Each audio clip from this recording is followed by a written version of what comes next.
नमस्कार दोस्तों।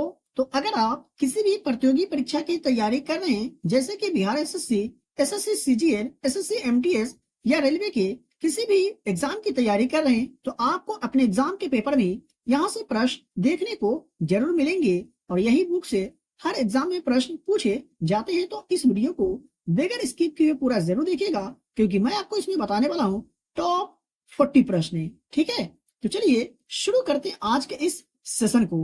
तो पहला प्रश्न है, तमिलनाडु में सर्वाधिक लोकप्रिय त्योहार जो है कौन सा है? अगर आपको किसी भी प्रश्न का आंसर पहले से याद हो तो कमेंट बॉक्स में जरूर बताइएगा अपना जवाब, और लास्ट में अपना स्कोर जरूर बताइएगा कि 40 प्रश्न में से कितने प्रश्न का आंसर आप सही कर पाए हैं। तो इसका सही जवाब हो जाएगा ऑप्शन नंबर डी, पोंगल जो है सर्वाधिक लोकप्रिय त्योहार है तमिलनाडु का।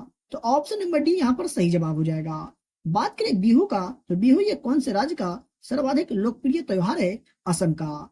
वही बात कर ले ओणम का, तो ये केरल राज्य का सर्वाधिक लोकप्रिय त्योहार है। आप याद रखेंगे, काफी बार एग्जाम में यहाँ से प्रश्न पूछे जा चुके हैं। कृष्ण देव राय ने हम्पी में कृष्ण स्वामी मंदिर बनवाया था, लेकिन यह इस किस राज्य में स्थित है? तो ऑप्शन ए में कर्नाटक, ऑप्शन बी में आंध्र प्रदेश और ऑप्शन सी में जम्मू और कश्मीर और ऑप्शन डी में केरल। तो इसका सही जवाब हो जाएगा ऑप्शन नंबर ए, यह कर्नाटक राज्य में स्थित है। आप याद रखेंगे, कृष्णदेव राय ने हम्पी में कृष्ण स्वामी मंदिर बनवाया था, लेकिन यह कौन से राज्य में? तो कर्नाटक राज्य में। आई होप कि आपको समझ में आ गया होगा।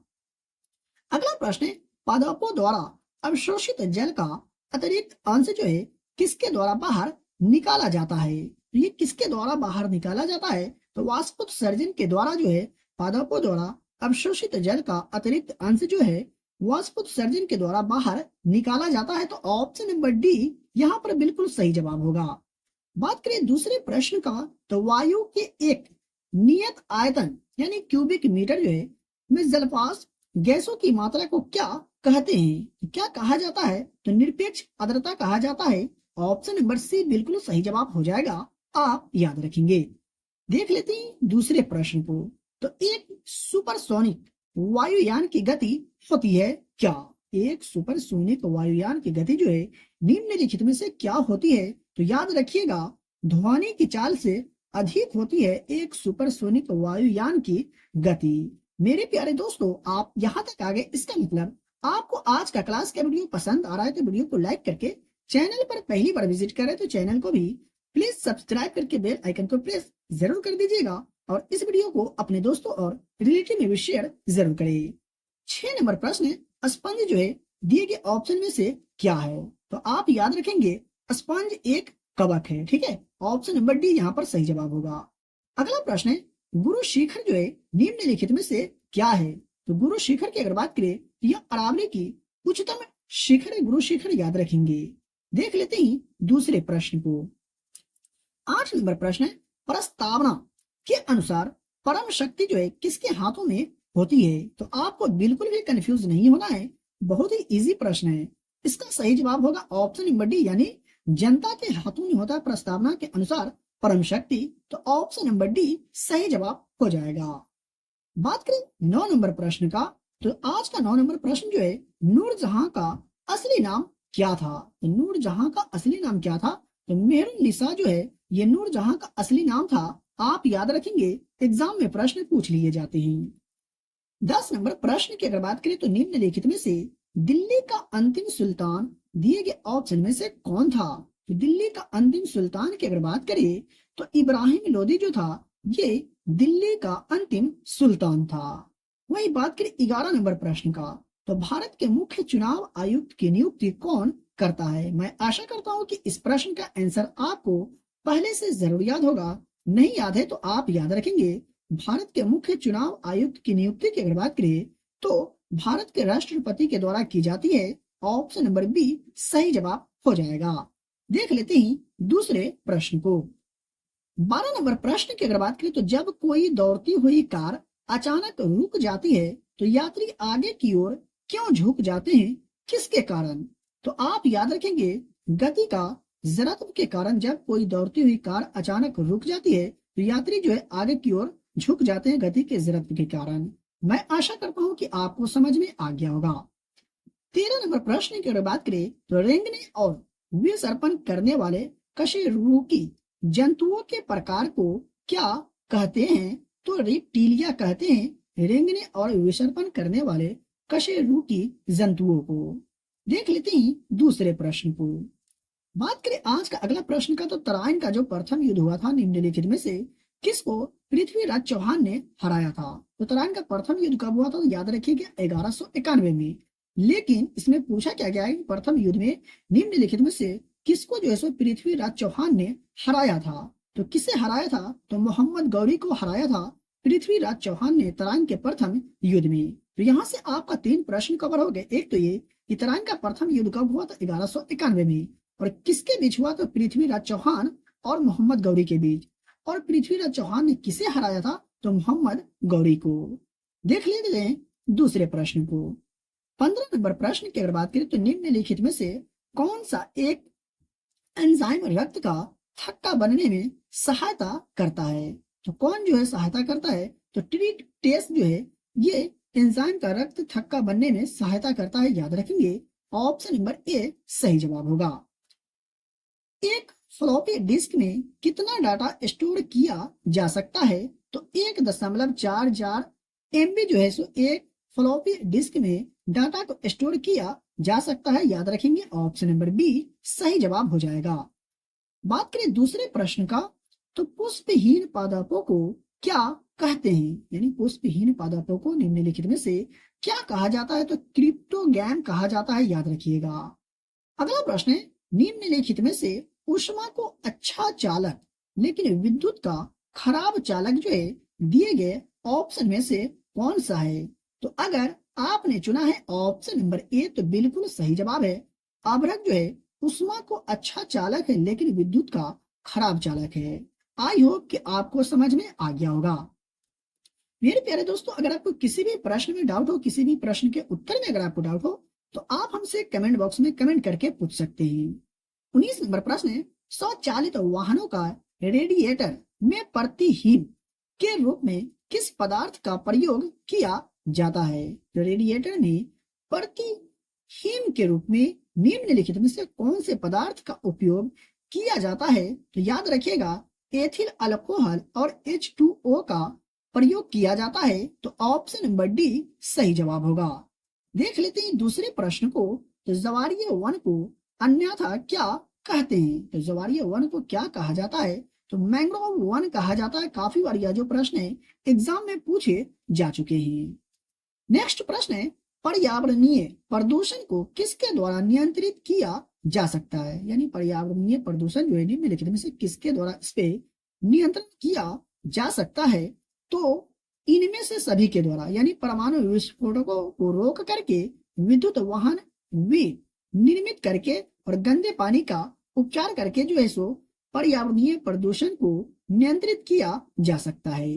देख लेते हैं अगला प्रश्न को। तो आज का 22 नंबर प्रश्न है भारतीय राष्ट्रीय कांग्रेस का पहला मुस्लिम अध्यक्ष कौन था? बहुत बार यह जो प्रश्न एग्जाम में पूछे जा चुके हैं, तो आप याद रखिएगा बदरुद्दीन तैयब जी भारतीय राष्ट्रीय कांग्रेस का पहला मुस्लिम अध्यक्ष थे। और इसकी स्थापना की अगर बात करें तो 1885 में भारतीय राष्ट्रीय कांग्रेस की स्थापना हुई थी। और इसके प्रथम अध्यक्ष कौन थे? तो वह उमेश चंद्र बनर्जी। और प्रथम महिला अध्यक्ष कौन थी? तो एनी बेसेंट। 23 नंबर प्रश्न है निम्नलिखित पदार्थों में से किसके लिए ताप में वृद्धि से प्रतिरोध जो है कम हो जाता है? तो शुद्ध सिलिकॉन के लिए जो है ताप में वृद्धि से प्रतिरोध कम हो जाता है।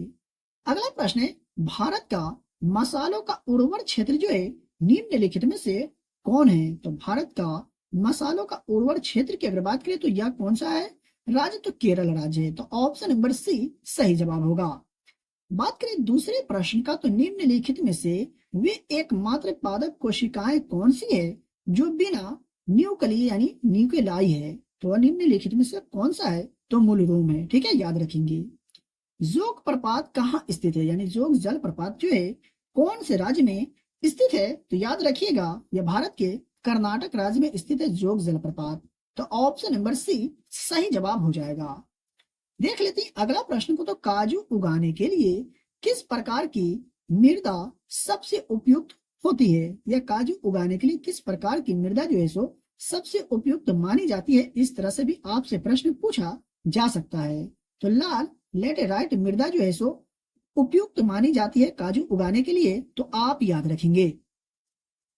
28 नंबर प्रश्न की अगर बात करें तो एक भौगोलिक क्षेत्र में सभी पारिस्थितिकी तंत्रों को एक साथ लेकर एक अधिक बड़ी यूनिट बनाते हैं, इसको क्या कहा जाता है? तो इसे जीवोम कहा जाता है। एक भौगोलिक क्षेत्र में सभी पारिस्थितिकी की तंत्रों को एक साथ लेकर के एक बड़ी यूनिट बनाते हैं, तो उसे, तो ऑप्शन नंबर सी सही जवाब होगा।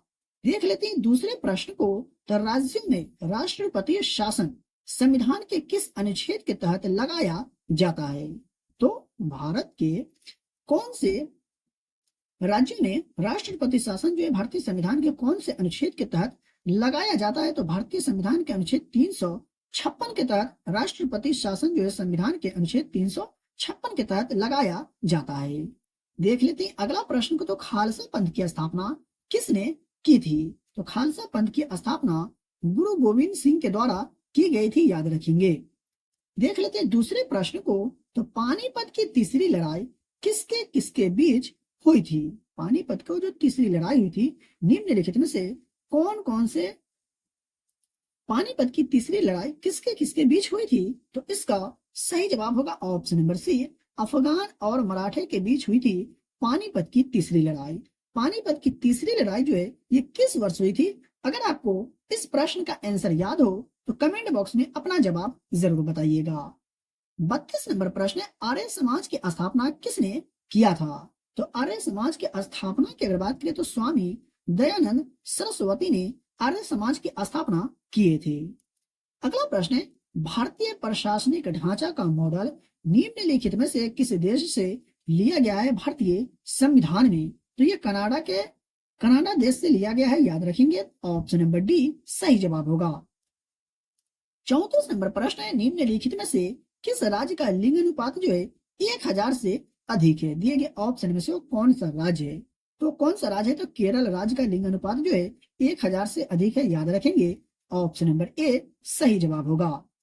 बात करें दूसरे प्रश्न का। तो आधुनिक आवर्त सारणी किसने प्रस्तुत की थी? तो आधुनिक आवर्त सारणी की अगर बात करें तो यह मोसले ने प्रस्तुत की थी, याद रखेंगे। अगला प्रश्न है, चीनी यात्री हेनसांग निम्नलिखित में से किसके शासनकाल में भारत की यात्रा किया था? तो ये किसके शासनकाल में? तो हर्षवर्धन के शासनकाल में चीनी यात्री हेनसांग ने भारत की यात्रा किया था, तो याद रखेंगे। ऑप्शन नंबर सी सही जवाब होगा। 37 नंबर प्रश्न है, चंपारण सत्याग्रह निम्नलिखित में से किस वर्ष शुरू किया गया था? इसे वर्ष 1917 में चंपारण सत्याग्रह की शुरुआत की गई थी, याद रखेंगे। ऑप्शन नंबर बी सही जवाब हो जाएगा।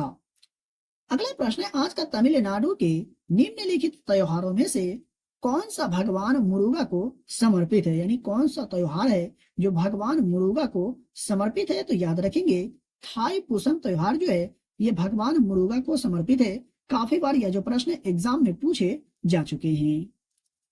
39 नंबर प्रश्न की अगर बात करें तो 2011 की जनगणना के अनुसार भारत में सबसे अधिक साक्षरता वाला जिला जो है निम्नलिखित में से कौन सा है? तो शेर छिप जिला जो है 2011 की जनगणना के अनुसार भारत में सबसे अधिक साक्षरता वाला जिला है। और ये कौन से राज्य का जिला है? तो मिजोरम का, ये भी आप याद रखिएगा। वहीं अगर बात करें अधिक साक्षरता वाला राज्य का तो कौन सा राज्य है? केरल राज्य है, याद रखिएगा, बिल्कुल भी कंफ्यूज नहीं होना है। देख लेते हैं दूसरे प्रश्न को।